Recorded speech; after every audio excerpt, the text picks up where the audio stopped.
Le 28 février 2011, soit il y a 12 ans jour pour jour, Annie Girardot rendait son dernier souffle, après s'être battue contre la maladie d'Alzheimer. C'était une grande actrice qui, dès les années 1950, avait tourné avec les plus grands noms du cinéma français, comme Alain Delon ou Jean-Paul Belmondo.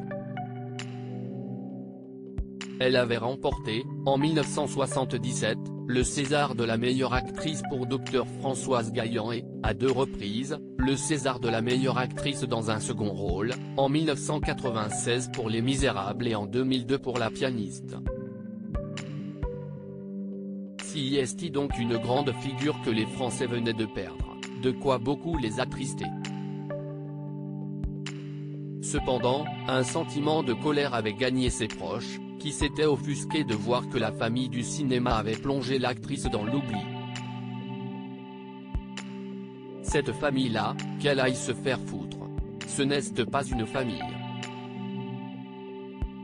Ces gens l'ont laissé tomber, s'était emporté Brigitte Bardot. Son discours au César pour Les Misérables, en 1996. C'était très dur de la voir comme ça. Lui donner un César pour un second rôle, c'était presque l'aumône pour une actrice qui a autant marqué le cinéma, se souvenait de son côté Françoise Fabian.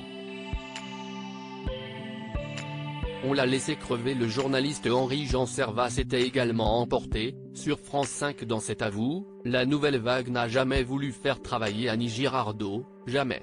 Alors maintenant on vient me dire qu'elle était bonne actrice?